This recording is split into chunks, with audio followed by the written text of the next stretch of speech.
Good morning children. चलिए आज हम एक पेपर एनालिसिस करते हैं। एक बच्चे ने ये पेपर सोल्व किया है। चलिए इसे इसकी शीट एनालिसिस करते हैं। यहाँ पर मैं सेक्शन बी से शुरू कर रहा हूँ। देखिए क्वेश्चन क्या है। क्वेश्चन वो कहता है given that HCF of two number 306 and 657 is 9, find the LCM of these two number. Okay, तो सबसे पहले मैंने इसको 1.5 मार्क्स दिए हैं इसमें।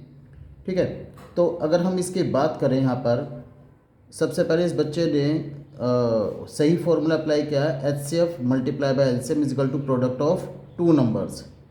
Now we have given that is HCF is 9 because it has given to us 9 given हमें HCF।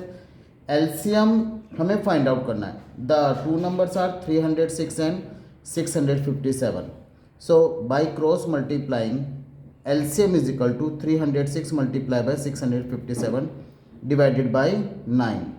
जब हमने इसे सिंप्लीफाई किया तो ये आया 103 मल्टीप्लाई 119, जबकि इस बच्चे ने यहाँ पर मिस कर दिया। ओके, तो जिसकी वजह से इसका एक आंसर गलत आया। इसका मतलब क्या हुआ कि यहाँ पर अगर आंसर गलत आता है तो हाफ मार्क्स आपके एग्जामिनर इसको कट कर लेंगे। तो इसका मतलब क्या हुआ, यहाँ पर एक केयरलेस मिस्टेक हुई इस बच्चे से। अब जैसे क्वेश्चन नंबर 22 पर आते हैं। Two different dice are toss together, find the probability. What is the probability that number on each die is even, यानी दोनों डाइज पर इवन नंबर होने चाहिए। तो बच्चे ने इवन नंबर लिखा दैट इज 6। अगर हम इवन नंबर देखें तो हमारे इवन नंबर कौन कौन से आते हैं, दोनों डाइस पे इवन नंबर। तो यहाँ पर होगा 22, 22, 44, 24, 26, 42, 46, 62, 64, 66। लेकिन उस बच्चे ने सोचा कि यहाँ पर केवल 6 इवन नंबर ऑफ पेयर बनेंगे, जबकि बन कितने रहे 1 2 3 4 5 6 7 8 9, इसलिए ये इनका आंसर ही गलत हो गया। Okay, total number of outcome 36, इन्होंने ये लिखा है total number of outcome will be 36। Okay, second part is that the sum of two number appearing on the two dice is 5, के दो नंबर का सम 5 होना चाहिए। तो अगर मैं ध्यान से देखूँ तो दोनों number 1 4 2 3 3 2 and 4 1, these are total number of outcome 1 2 3 4। तो इस पार्ट पर बच्चे को पूरा मार्क्स मिल जाता है।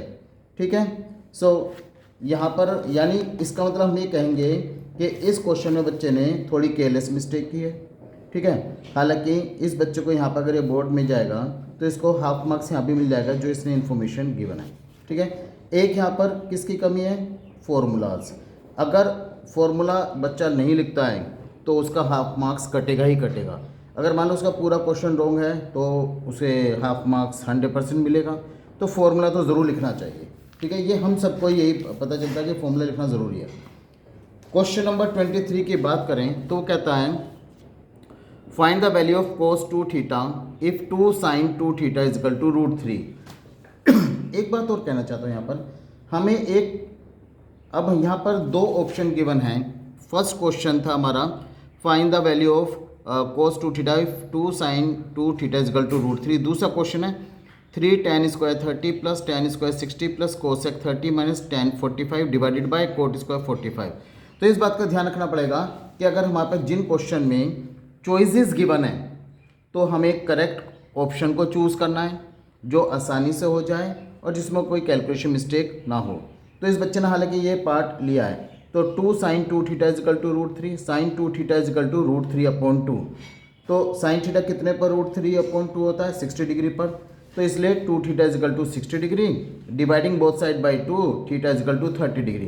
थीटा की वैल्यू निकलते ही cos 2 थीटा में थीटा की जगह 30 डिग्री डाल दे। अब देखो यहाँ पर ये भी एक मिस्टेक है, ये है cos 2 × 30 डिग्री इस बच्चे को लिखना चाहिए। तो ये हो गया cos 60 degree, the value of cos 60 is 1/2। तो ये हमारी इंटीग्रेशन ऑफ ट्रिग्नोमेट्री यानी चैप्टर नंबर 8 की फर्स्ट सेकेंड एक्सरसाइज का क्वेश्चन है। बच्चों इसमें आपको टेबल लर्न होनी बहुत ज़रूरी है। दूसरी बात टेबल लर्न होगी तभी आप कुछ कर पाएंगे। दूसरा प्रैक्टिस तो है ही, क्योंकि इसमें डायरेक्ट क्वेश्चन नहीं पूछा गया। सबसे पहले आपसे थीटा की वैल्यू निकलवाएगी, फिर वो थीटा यहाँ पुट किया गया, तब जाके इसकी वैल्यू फाइंड आउट। ओके, चलिए क्वेश्चन नंबर 24 की अगर हम बात करते हैं, क्या कहता है, if the point C -1, 2 divide internally the line segment joining 2 point A 2,5 and B x, y in the ratio 3:4, find the value of x and y।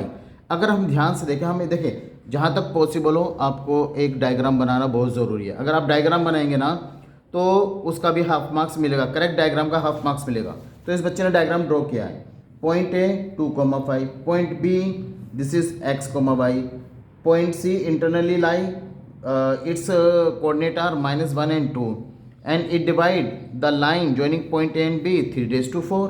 तो बस इस बच्चे को समझ में आया कि इसमें सेक्शन फॉर्मूला अप्लाई होना चाहिए, mx2 + nx1 upon m + n, my2 + ny1 upon m + 1।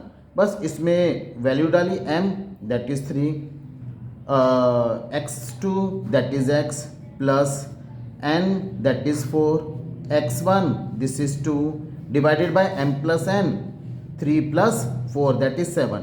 Similarly 3 multiplied by y plus 4 multiplied by 5 divided by 3 plus 4 7, so it become 3x plus 8 upon 7, 3y plus 20 upon 7। अब देखिए coordinate given है, x coordinate is -1, y coordinate is 2।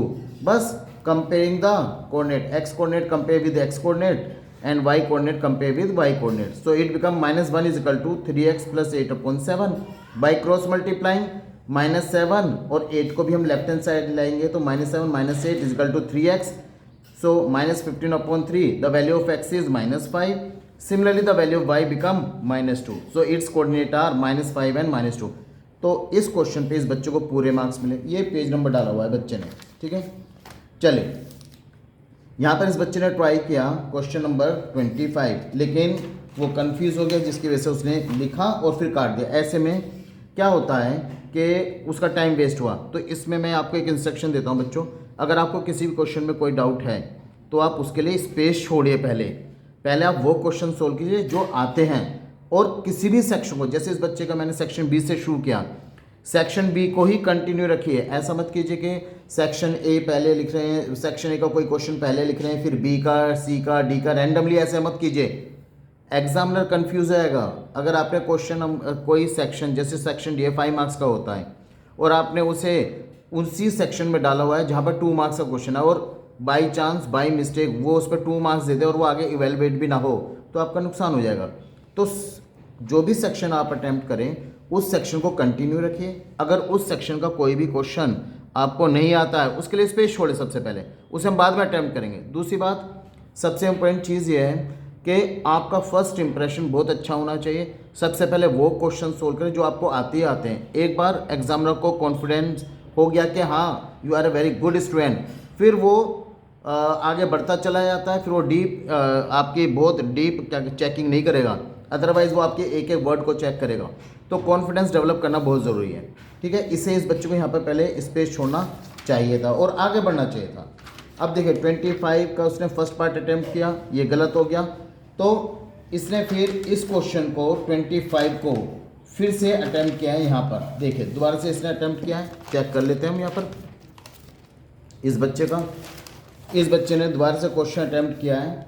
Question क्या है, देखिए question है if a -2,1, b a0, c 4, b and d 1,2 are the vertices of the parallelogram ABCD, यानी ये parallelogram है। Find the value of a and b, a और b की value निकालो, find the length of its side, और फिर side भी find out करो। चलिए देखते हैं इस बच्चे ने क्या किया।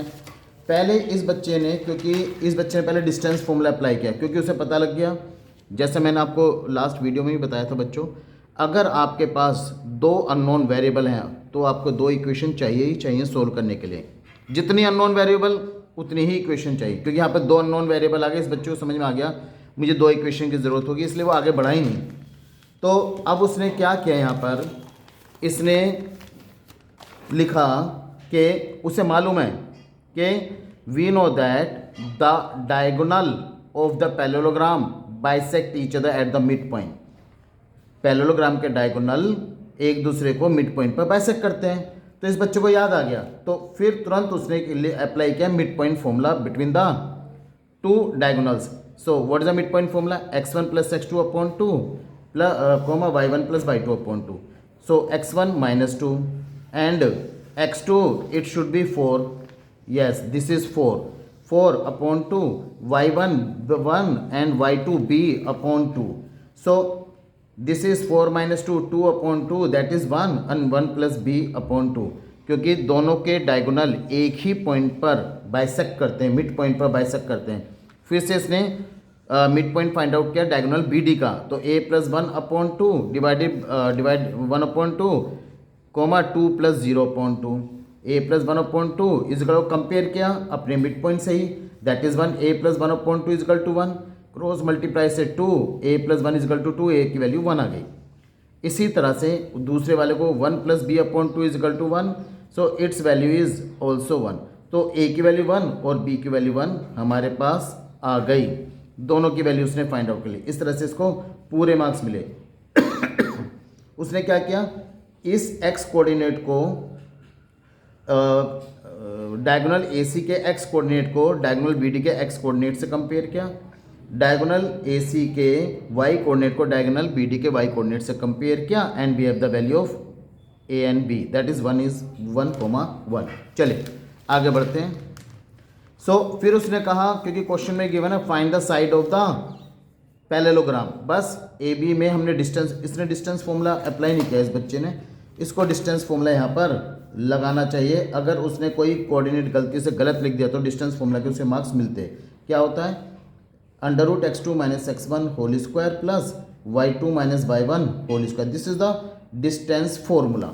तो यहाँ पर डिस्टेंस फॉर्मूला अप्लाई किया, तो हमारे पास डिस्टेंस फॉर्मूला है क्या, कोऑर्डिनेट हमारे सारे आए गए हैं, a की वैल्यू हो गई 1,0 और b की वैल्यू भी इधर लिखी हुई है, this is 4,1।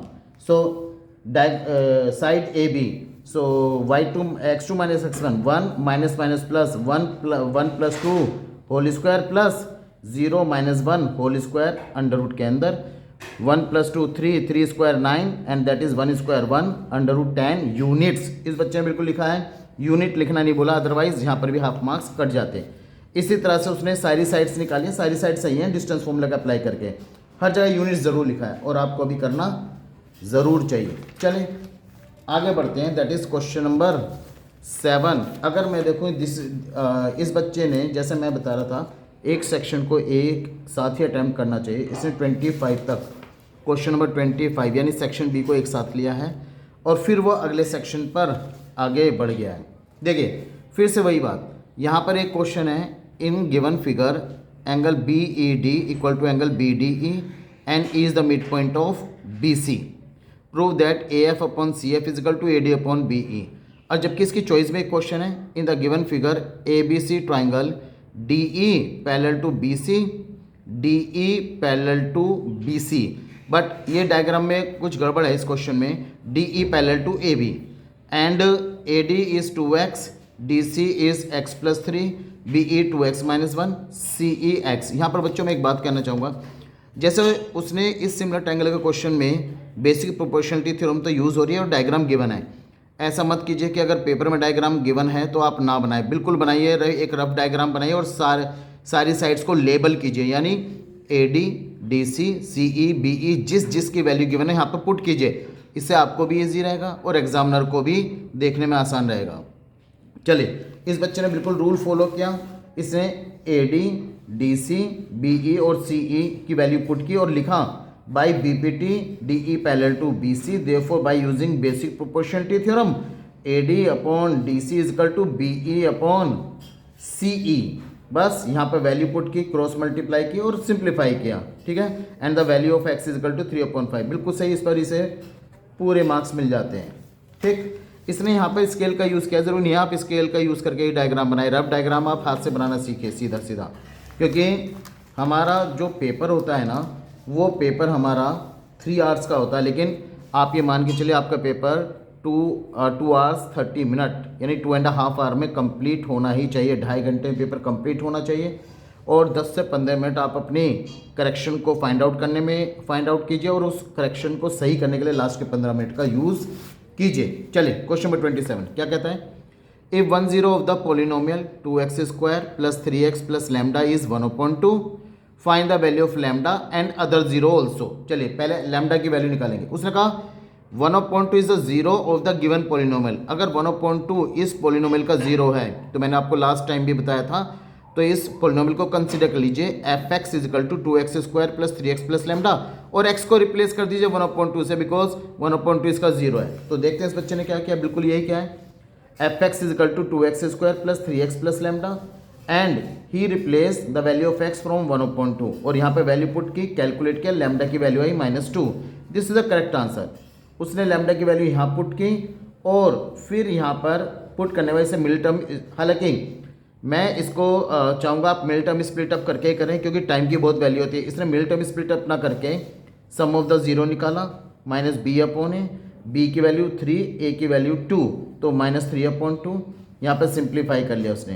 Product of the zero निकाला, so that is product of the, यहाँ पर क्योंकि 1 0 हमें 1/2 गिवन है, हमारा 1/2 1 0 है और सेकेंड जीरो हमें फाइंड आउट करना है, तो इसने 1/2 प्लस बीटा इजिकल टू -3/2 लिया और यहाँ पर 1/2 को राइट हैंड साइड पर ले आकर सिंप्लीफाई करने में बीटा की वैल्यू -2 निकाल दी।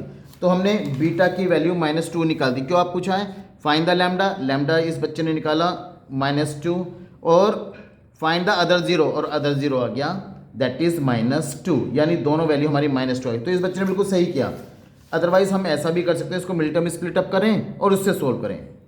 ठीक है, बिल्कुल सही सॉल्यूशन किया इस बच्चे ने। चले हम आगे बढ़ते हैं थोड़ा सा। क्वेश्चन नंबर 28 क्या कहता है, find the value of k such that the polynomial x square minus k plus 6x plus 2 multiply 2k plus 1 has sum of its zero equal to the half of their product. देखिए बच्चों, ये वही question है जो मैंने कल class में लिया था अपने चैप्टर नंबर 2 रियल नंबर के सेकंड पार्ट में मैंने ये क्वेश्चन लिया था और क्वेश्चन पेपर में भी ये क्वेश्चन गिवन है। तो सबसे पहली बात, इस बच्चे ने क्या किया है, लिखा कि हमें गिवन क्या है, sum of the zero is equal to half the product of the zero. बिल्कुल सही इन्फॉर्मेशन है, यहाँ पर तुरंत इसको हाफ मार्क्स मिल जाने हैं। तो उसने पॉलिनोमियल को लिया, फिर उसने f(x) को कंपेयर किया, let f(x) equal to ax square plus bx plus c। तो what is the value of a, जब x स्क्वायर का कोई भी कोफिशिएंट नहीं होता तो 1 होता है, तो a is equal to 1, b is equal to -k plus 6 and c is equal to 2 multiply by 2k plus 1। बिल्कुल सही है। तो यहाँ पर सबसे पहले सम ऑफ द जीरो निकाला, -b/a। सो b की वैल्यू में अगर हम देखें माइनस ऑलरेडी, तो minus minus plus k plus 6/a 1 k plus 6, product of the zero c/c 2 multiply by 2k plus 1/1 4k plus 2। Okay, अब उसने कहा कि sum of the zero is equal to half the product of the zero. तो sum of the zero क्या है हमारा, k plus 6 is equal to 1/2 2k multiply by 2k plus 1। देखिए 2 से 2 डिवाइड हो गया और k प्लस 6। अब यहाँ पर आने के बाद k plus 6 is equal to 2k plus 1, k वाले नंबर एक तरफ लेंगे, विदाउट k एक तरफ, that's why the value of k is equal to 5। यहाँ पर k की वैल्यू 5 है। करेक्ट आंसर, इसको पूरे मार्क्स इस पर मिल जाते हैं। गुड। चलिए क्वेश्चन नंबर 29 देखिए, क्वेश्चन कितना ईजी है, cos 45 upon sec 30 plus 1 upon sec 60। देखिए ये अभी तक जितनी भी कॉपी मैंने इसकी इस बच्चे की चेक की है, मैंने एक चीज़ एनालिसिस की कि इसके कॉन्सेप्ट बिल्कुल क्लियर हैं, इसको पता है लिखना क्या है और करना कैसे है। लेकिन अगर मैं क्वेश्चन नंबर 29 पर आता हूँ तो ये 3 मार्क्स का क्वेश्चन है और इसको मैंने दिए 1 मार्क। देखते हैं कहाँ कटें। cos 45 1/√2, sec 30 2/√3 correct answer, plus 1/sec 60। देखें यानी जो सबसे इजी चीज़ थी, इसका मतलब इस बच्चे ने केयरलेस मिस्टेक की है, केयरलेस मिस्टेक, इस बच्चे ने केयरलेस मिस्टेक की है, मिस्टेक, ठीक है ना।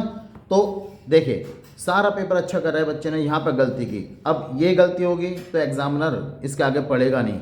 उसे इस बच्चे एग्जामिनर को भी मालूम है कि अगर ये वैल्यू हमारी सही होती तो हमारे इस बच्चे का आंसर पूरा सही आता। तो इसको मैंने 1 मार्क्स दिए हैं सिक्योरिटी पर्पज से, 2 भी दे सकते हैं, इसमें 2 मार्क्स आ सकते हैं क्योंकि कैलकुलेशन अगर ये वैल्यू पुट करती है तो कैलकुलेशन सही आती है। इस भी आप पर बोर्ड में इसको 2 मार्क्स मिल सकते हैं, लेकिन फिर भी हमें मैंने 1 दिया है ताकि अपनी गलती को ध्यान रखें। तो आप भी ऐसी चीज़ें ध्यान रखना, don't be careless at any time any moment, हमेशा बहुत समझदारी से काम करना, ठीक है। चलिए क्वेश्चन नंबर 30 की बात करते हैं अब हम यहाँ पर।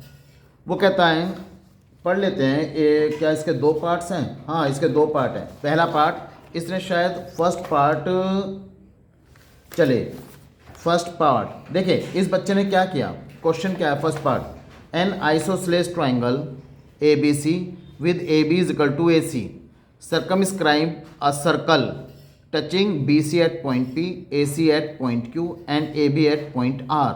Prove that contact point P bisect BC, यानी कॉन्टेक्ट पॉइंट P BC को बाइसेक्ट करता है। पहला पार्ट ये है इसका, इस क्वेश्चन का। और इसका एक सेकंड पार्ट भी है। In the given figure OP is equal to the diameter. OP कहाँ है? देखो ये रहा, OP equal to the diameter, इसका मतलब इसके डायमीटर के बराबर है। With centre O and PA and PB are tangent, PA PB tangent, prove that triangle ABP is an equilateral triangle। पहले इस बच्चे ने सोचा ये आसान पार्ट है, हम इसको कर लेते हैं। तो इस बच्चे ने देखो डायग्राम भी बनाया, गिवन लिखा, टू प्रूव लिखा, कंस्ट्रक्शन लिखी, सब कुछ किया। लेकिन जब इसने स्टार्ट किया तो यहाँ पर आकर ये बच्चा कंफ्यूज हो गया। मैंने फिर से कहा पहले क्वेश्चन को ध्यान से पढ़ें, अगर आपको लगता है ये आप क्वेश्चन कर पाएंगे तो प्रोसीड करें, अदरवाइज थोड़ा टाइम लें, जो क्वेश्चन आपको आते हैं उसको सोल्व कीजिए पहले। तो इस बच्चे ने तुरंत डिसीजन चेंज किया, तुरंत ये बच्चा इस क्वेश्चन के फर्स्ट पार्ट पर आ गया। क्या था? Isosceles triangle A B C with A B is equal to A C circumscribing a circle, यानी circumscribing means that a triangle जो एक सर्कल को सर्कमस्क्राइब कर रहा है, यानी सर्कल के चारों तरफ ये ट्राइंगल है। और वो कह रहे हैं ये एक आइसोसेलेस ट्राइंगल है, तो A B is equal to A C. तो अगर आप ध्यान से देखें, क्योंकि इस बच्चे ने वहाँ पर टाइम ज़्यादा लगा दिया, अब इसको पता है मेरे पास टाइम नहीं है, वरना ये यहाँ पर भी पहले गिवन लिखता, टू प्रूफ लिखता, सब कुछ लिखता, लेकिन इसे तुरंत जल्दी से डायग्राम बनाया और फिर लिखा property we know that tangent drawn from the external point to the circle are equal and then compare. जब tangent drawn from the external point to the circle are equal, तो उसने लिखा B R is equal to B P, C Q is equal to P C and A R is equal to A Q. अच्छा, इस बच्चे को ये पता था because we have given this is an isosceles triangle with side A B is equal to A C, A B is equal to A C. तो इसने एक बात का ध्यान रखा है कि मुझे कौन सी साइड किधर रखनी है। तो what are the part of A B हो गया A R plus B R और ए सी हो गया A Q plus Q C. और A R plus B R, A R किसके इक्वल है? ए क्यू के, तो उन्होंने ए क्यू की वैल्यू यहाँ पुट की ए आर, और यहाँ पर ए आर से ए आर कैंसिल, तो B R is equal to C Q, B R is equal to हो गया हमारे पास C Q, B R is equal to C Q हो गया। प्रूफ क्या करना है? Prove that point of contact P bisect B C, यानी पी इस बी सी को दो इक्वल पार्ट में डिवाइड करता है, यानी मुझे किसी भी तरह से B P is equal to P C करना है। अब बी आर किसके बराबर है बच्चों? देखो बी पी के बराबर, तो B R replace by B P and C Q किसके बराबर? सी पी के बराबर। और ये C Q equal to C P put किया, अब B P equal to C P आ गया, तो इसका मतलब P is the mid point of B C, और यही प्रूफ करना था। तो अगर ये बच्चा थोड़ा सा केयरफुल होता तो यहाँ पर डिसीजन लेते एक करेक्ट डिसीजन, तो आपके पास केवल 3 आवर्स हैं। एक करेक्ट डिसीजन होना बहुत ज़रूरी है कि मुझे क्या करना है, क्या डिसीजन लेना, कौन सा क्वेश्चन अटैम्प्ट करना है, और ये शुरू के 15 मिनट में लिया जाता है। वो जो पेपर रीडिंग टाइम होता है ना, उसमें इन क्वेश्चन को ज़रूर पढ़ें जहाँ पर आपको डाउट है। तो जैसे ही आपका पेपर सॉल्व करने का टाइम शुरू हो जाता है, तुरंत उन क्वेश्चन पे सबसे पहले या कॉपी के पीछे, क्योंकि क्वेश्चन पेपर पर कुछ भी टिक मार्क करना अलाउ नहीं होता है, कॉपी के किसी पेज पे लिख लीजिए इन क्वेश्चन में मुझे प्रॉब्लम हो सकती है, तो उसका स्पेस आपको छोड़ना, उन्हें सबसे बाद में लेना, आराम से करना है, इस तरह से टाइम वेस्ट नहीं करना, ठीक है। तो ये डिसीजन बहुत इंपॉर्टेंट होता है। चलिए come to the next question, that is question number 31। देख लेते हैं इसको भी 31 को। ओ देखिए, ये 3 मार्क्स में आया, prove that √5 is an irrational number. ये तो फ्री के मार्क्स आ गए एक तरह से। बार बार हम बच्चों को बोलते हैं देखो ये क्वेश्चन आना ही आना है, ये हर बार आता है। तो देखिए ये सबसे पहले इस बच्चे ने लिखा let root 5 is rational number in the form of p upon q and q does not equal to 0, where p and q are co-prime. ये लिखना बहुत ज़रूरी है, where p and q are co-prime. बच्चे सोचते हैं इनकी कोई वैल्यू नहीं, टीचर चाहे तो यहाँ पर मार्क्स काट सकता है, लेकिन मैंने मार्क्स नहीं काटे, लेकिन यहाँ पर मार्क्स कट सकते हैं इसके, ठीक है ना. को प्राइम, ये बहुत इंपॉर्टेंट लाइन होती है, क्योंकि इसी से तो पता लगता है को प्राइम का मतलब पी और क्यू में केवल वन कॉमन फैक्टर होना चाहिए तभी ये रैशनल नंबर होगा. इसका मतलब ये होता है. अगर बच्चे ने ये नहीं लिखा तो हम क्या कहना चाहते हैं. चले फिर ये बच्चे ने पहले की तरह सोल्व किया, जैसे मैंने आपको बताया था, बिल्कुल करता चला गया बच्चा, और लास्ट में उन्होंने कहा 5 divide Q and in the starting 5 divide P. इसका मतलब P is the common factor, 5 is the common factor of P and Q.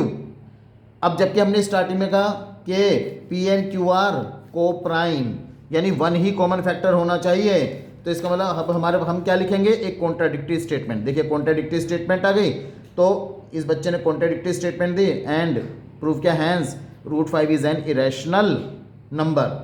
Okay, तो इसका मतलब क्या हुआ, आपको कुछ चीज़ों का ध्यान रखना पड़ेगा. अगर यही क्वेश्चन 5 मार्क्स में आएगा तो 100% मार्क्स कट जाएंगे, ठीक है. चलिए अब यहाँ पर क्वेश्चन नंबर आता है 32.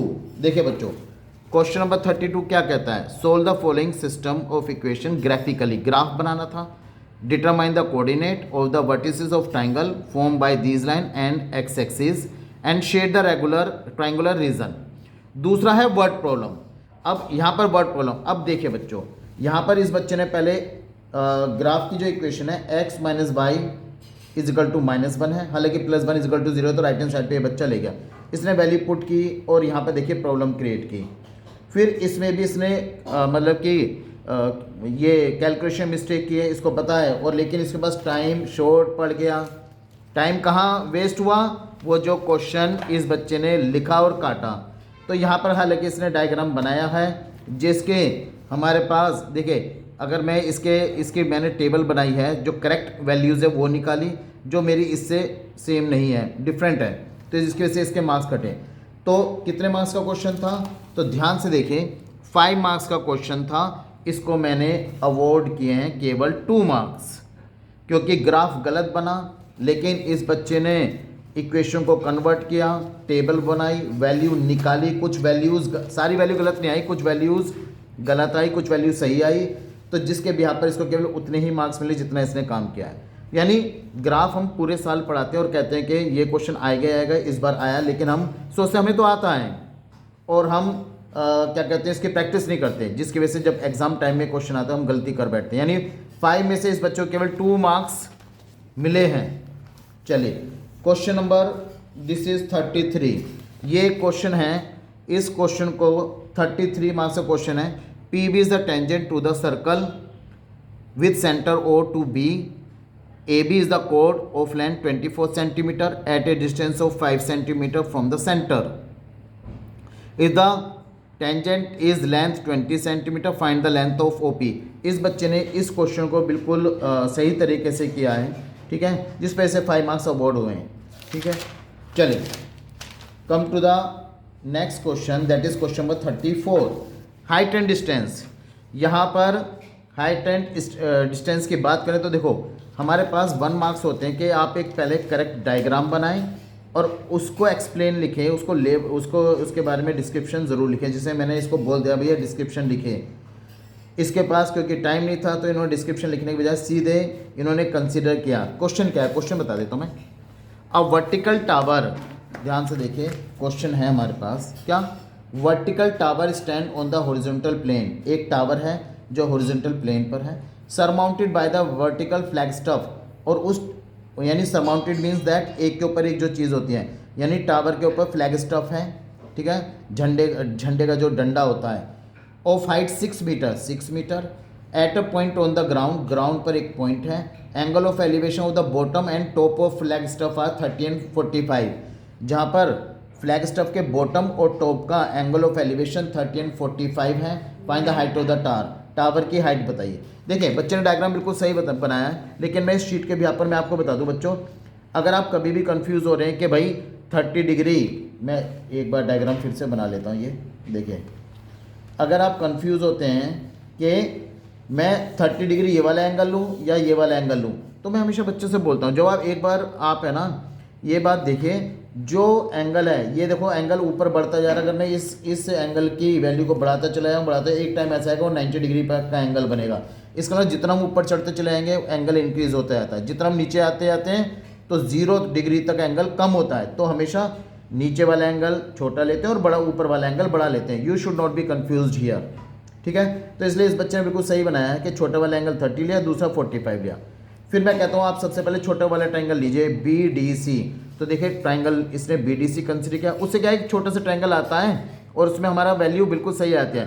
10 30 is equal to perpendicular upon base, 10 30 1/√3 perpendicular h और बेस हो गया x, क्रॉस मल्टीप्लाई से x is equal to h√3 metre आ गया बच्चों। और फिर उसने बड़ा वाला ट्रायंगल कंसिडर किया ADC, 10 45 लिया, अगेन परपेंडिकुलर अपॉन बेस यानी AC अपॉन DC। AC कितना है 6 प्लस h और DC कितना है दैट इज x, और 10 45 इट्स वैल्यू इज 1, बिल्कुल सही है। क्रॉस मल्टीप्लाई किया और यहाँ पर x इज इक्वल टू, ये मैंने x is equal to 6 plus h उसको बताया कि आपको लिखना ज़रूरी है। What is the value of x, यहाँ पर अगर हम देखें x की वैल्यू हमने इस बच्चे निकाली है h√3, तो we have put the value of h√3 is equal to 6 plus h, सारे h एक तरफ क्रॉस मल्टीप्लाई। हालांकि इस बच्चे ने जो है ना यहाँ पर √3 की वैल्यू यहीं पुट कर दी। मैं हमेशा कहता हूँ आप पहले क्रॉस मल्टीप्लाई से नीचे लेके जाइए, फिर इसे रैशनलाइज भी कीजिए और सिंप्लीफाई कीजिए, तब आपका आंसर बिल्कुल आसानी से आ जाएगा। अदरवाइज आपका फिर से टाइम वेस्ट होगा। आप यहाँ पर वैल्यू पुट ना करें, नीचे लाकर रैशनलाइज करें तब वैल्यू पुट करें। हालांकि इसके कैलकुलेशन सही है और इस बच्चे को पूरे 5 मार्क्स अवार्ड हो जाते हैं इस क्वेश्चन में। 5 मार्क्स इस बच्चे को दे दिए गए। थोड़ा सिंपैथी भी है, देखिए मैं सही बताऊं। अब जैसे क्वेश्चन नंबर 35, अगर हम क्वेश्चन नंबर 35 की बात करते हैं तो हमें एक टेबल गिवन है। अगर मैं देखूं एक्सक्लूसिव टेबल है 5 to 7, 7 to 9, इसे एक्सक्लूसिव टेबल बोलते हैं जो कंटिन्यूस में क्लास इंटरवल बने होते हैं। 5 to 7, 7 to 9, 9 to 11, 11 to 13, 13 to 15, 15 to 17, 17 to 19 and number of student, इसका मतलब फ्रीक्वेंसी हमें गिवन है 67, 33, 41, 95, 36, 13 एंड 15। देखिए जब कभी भी आपका स्टैटिस्टिक्स का क्वेश्चन आएगा आप ये मानकर मत चले कि एक सीधी सी कैलकुलेशन देंगे, वो एक थोड़ी बड़ी कैलकुलेशन आपको ज़रूर देंगे, ठीक है। तो उस कैलकुलेशन के बिहार पर आप क्वेश्चन सोल्व करना, ठीक है। तो एक लॉन्ग कैलकुलेशन आपके पास ज़रूर आएगी, ठीक है। तो इस चीज़ का आप ध्यान रखना। यहाँ पर भी लॉन्ग कैलकुलेशन आगे देखिए, तो हमें क्या निकालना है, मीन और मोड निकालना है। तो सबसे पहले हमने इस बच्चे ने क्लास इंटरवल लिखा, नंबर ऑफ फ्रिक्वेंसी लिखी, यहाँ पर इन्होंने क्लास मार्क फाइंड आउट किया, 5 + 7 12 डिवाइडेड बाई 2 6 8 10 सारी वैल्यू निकाली। इन्होंने इसको हमारे पास एज्यूम मीन है ना, डी की वैल्यू निकाल ली, XI माइनस है, ये भी सही किया, FI/DI भी सही निकाला और फॉर्मूला भी सही लगाया। जब फॉर्मूला सही लगाने के बाद यहाँ पर, क्योंकि इसके पास टाइम का प्रेशर था, देखो बच्चों जहाँ पर हमें टाइम ज़्यादा देना चाहिए था वहाँ पर टाइम प्रेशर की वजह से इसने यहाँ पर मिस्टेक की, जिसकी वजह से मीन हमारा गलत आया। मोड देखें, मोड का फॉर्मूला सही, सब कुछ सही है, ठीक है।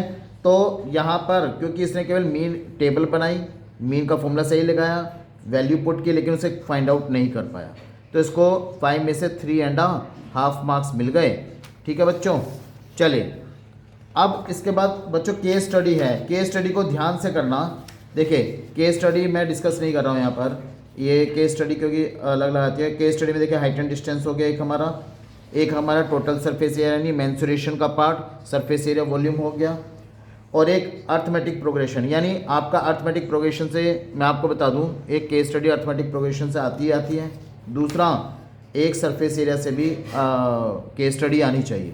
तो बच्चों जब मैंने इस बच्ची की कॉपी चेक की, अब देखिए यहाँ पर अगर मैं ध्यान से देखूँ, इसकी बात करते हैं हम 1 मार्क क्वेश्चन में। हालांकि इस बच्चे ने देखिए कैलकुलेशन बिल्कुल सही, बिल्कुल साइड में करता चला गया, बिल्कुल सही है, लेकिन बी केयरफुल, कुछ इसके MCQ गलत है। देखें ध्यान से कौन कौन से, 1 2 3 MCQ इसने रोंग किए आउट ऑफ 20। तो ठीक है, लेकिन ये और अच्छा कर सकता था। तो इस बच्चे के अगर मैं स्कोर की बात करूं, यहाँ पर इसका स्कोर जो बनता है यहाँ पर बनता है 67 आउट ऑफ 80, और ये और बेटर कर सकता था। तो इसका मतलब क्या है, यहाँ पर जो मुझे इस कॉपी में कमी दिखाई दी, दैट इज टाइम मैनेजमेंट। इस बच्चे को आता तो है, लेकिन टाइम मैनेजमेंट की वजह से इसने आगे बहुत जल्दी जल्दी करता चला है, कहीं पर स्टेटमेंट नहीं दी। तो टाइम मैनेजमेंट के लिए आप वीकली 3 सैम्पल पेपर करें, अपनी बुक से ही पढ़ाई करें, लेकिन सैम्पल पेपर वीकली 3 सॉल्व कीजिए ताकि आप अच्छा परफॉर्म कर पाएँ। Thank you.